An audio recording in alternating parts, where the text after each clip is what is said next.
And how have you been doing? Very well, Arvind bhai. What an honor and a pleasure to be here. I've been following your work. Great admirer of yours. Thank you very much. So, Ali, tell me something about Yara. You are having a very interesting transformation. You are playing a Sikh guy, and I believe you are the narrator for the film. That's right, Arvind bhai. Tigmanshu Dhulia had seen my work in this film with Shahbaz called Heather. I had a small part in Heather. He was impressed. So when Tigmanshu Dhulia signed me up for Yara, I'm a Sikh police officer in that. A personality which I am not in real life. I'm very grateful to him for having the faith in me. So I immediately took the Golden Temple Express from Mumbai to Amritsar. I went there. I went to the Golden Temple with a rucksack. I had 2 pair of clothes in that. I went to the Golden Temple and for good 10 minutes I froze. मैं Golden Temple की तरफ देखता ही रहा. I was mesmerized. I had goosebumps. I had tears in my eyes. I walked inside. I introduced myself to people, everyone who there. I'm Ali. They all knew I'm Muhammad Ali Shah. I told them all. I want to learn about Sikhism. वहाँ पे तो कोई जात पात कोई भेदभाव नहीं. So they took me right inside the cook house.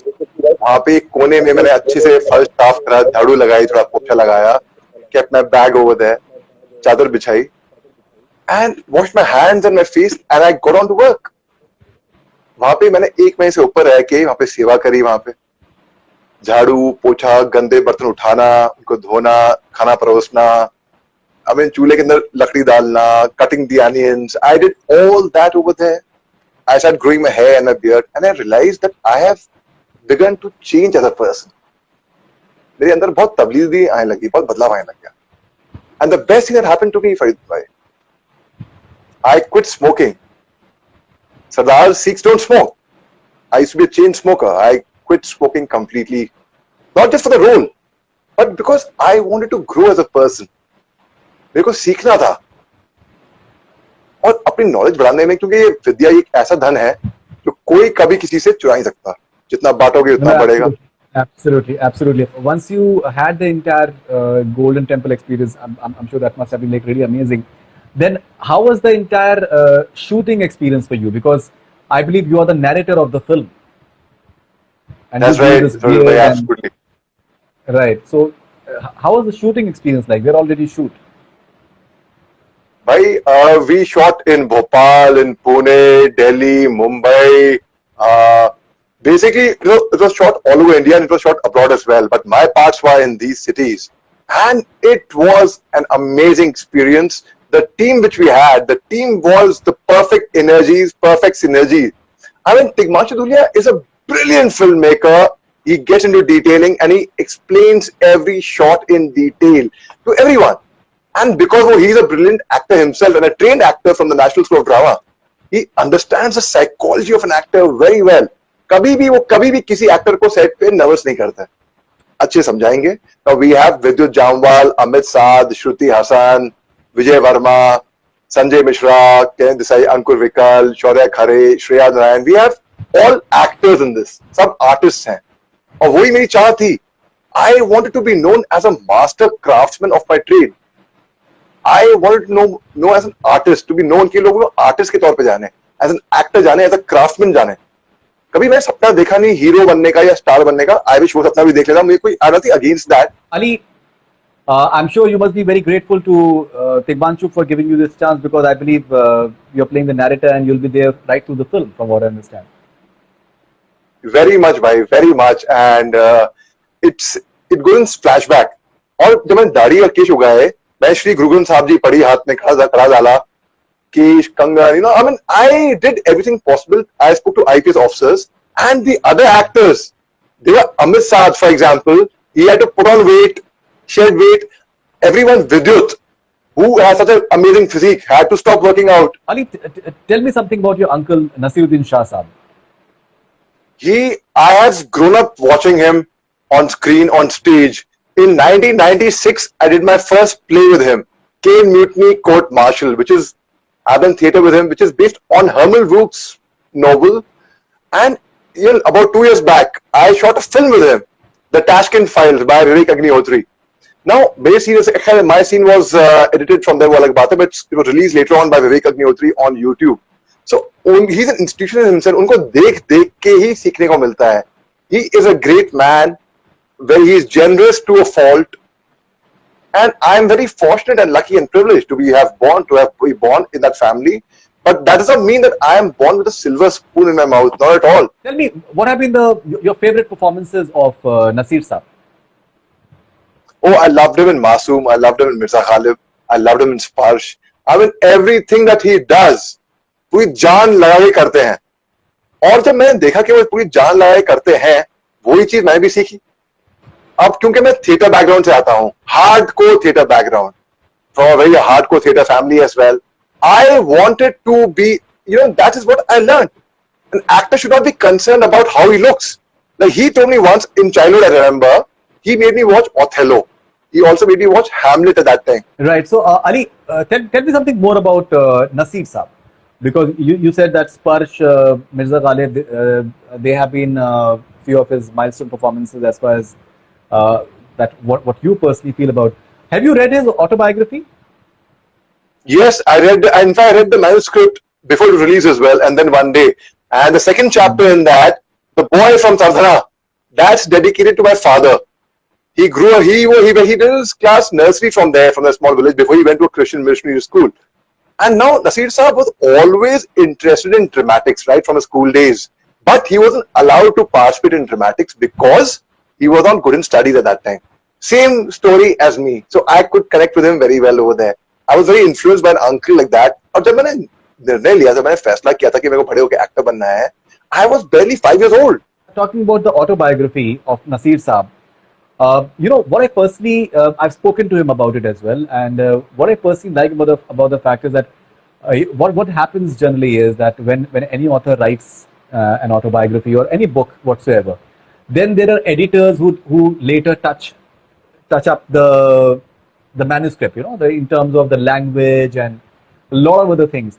But when you read Nasiruddin Shah's autobiography, it's very apparent that no one has touched up. The sentences, obviously he writes beautifully, but certain sentences, they are written the way people will talk, maybe, like a colloquial sort of English, and that's how he writes as well in a way. And no one has touched them. Maybe he did not want that. I spoke to him about that as well.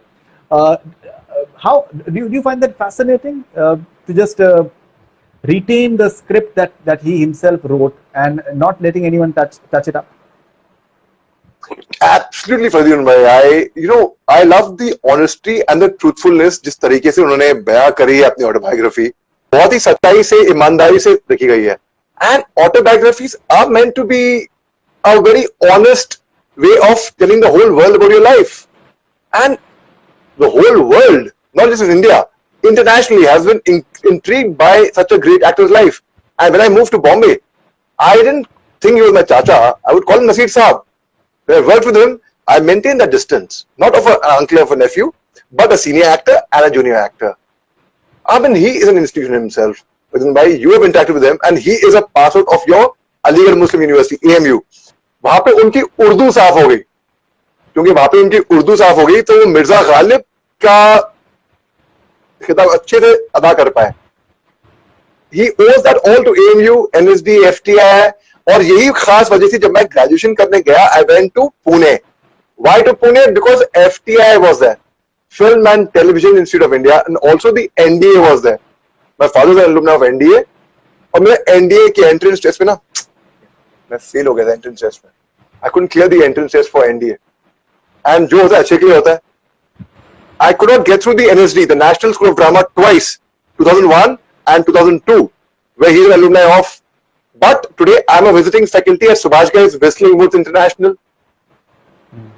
I tried for Jamia Millia Islamia Mass Comm. I failed the entrance test there as well. But then जो होता है अच्छे के लिए होता है. So absolutely. So Ali, talking about Nasir Saab, if you can further talk about Nasir Saab, he also has this very impressive voice. The moment you hear Nasir Saab's voice, it is something that that really startles you, that really makes an impact. How much of an impact has that been, and how much have you learned uh, from him in terms of voice modulation and what exactly it takes? जी, उनकी जो आवाज है, मैं तो बोलूंगा कि वो हमारी खानदानी आवाज है. हमारे खानदान में मर्दों की ऐसी आवाज है. Normally, if you hear my father and my uncle, they both have a very similar voice. और खासतौर फोन पे. Now, उनकी आवाज बचपन, and I had a very squeaky voice. I used to lisp, stammer, stutter. I couldn't speak straight. मेरा जो नाम है, सबसे छोटा नाम होगा दुनिया में, अली. 3 शब्द, 3 letters, okay. But hearing his voice, मैं और कांप जाता था. Obviously, when you have a towering personality like that in your family, and you are considered good for nothing, obviously you will have that complex. But then, I have learned so much by doing. He has taught me, by only him. Even Om Puri Saab was alive. He gave me some very fine lessons of voice modulation. I spent 4 days with him at the Goa Film Festival in Goa, and वही जो नसीर साहब ने सिखाया, एक तरीके का advanced version. Om Puri Saab, he gifted me that, I would say, before he left this world. And Anantal Puri and Ishan Puri, you interviewed Ishan Puri, in fact. They are like family to me. They are very, very dear friends. And ऐसे कलाकार के साथ अगर आप आसपास ही रहते हैं, आपके अंदर एक्टिंग के कुछ जरासीम आ ही जाते हैं मेरे ख्याल से. आई होप आगे हो. मैं अपने काम के बारे में कुछ नहीं बोल पाऊंगा, वो तो आप बताएंगे. Ali, what next after Yara? What is it that you're planning next? Fardun bhai, last year what happened, something very interesting happened. I started giving TEDx talks, and slowly and gradually I have given the maximum TEDx talks in the world, not just in India, internationally. वहां से मैं motivational speaking में आ गया. And now, because when the going gets tough, the tough gets going. I'd heard this in the army. But now I've coined this term, when the going gets tough, the tough gets online. So मैं online motivational talks दे रहा हूँ. And Yara we had shot for in 2014. It took a long time to release. बड़ी मेहनत, मुशक्कत, बहुत ही शिद्दत से हमने film बनाई थी और बड़ी शिद्दत से हमने शूटिंग की थी. अब जाके वो रिलीज हो रही है.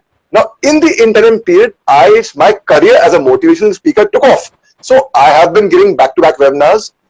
If Yara opens doors for me, I will 100% grab those opportunities. और मेरे को बनाने वाला आप लोग होंगे. आप फरदीन भाई, आप तो खैर दर्शक है. चांद से मिला हुआ काम ज्यादा नहीं रहता है, लेकिन अपने काम से मिली हुई पहचान ज्यादा दिन रहती है.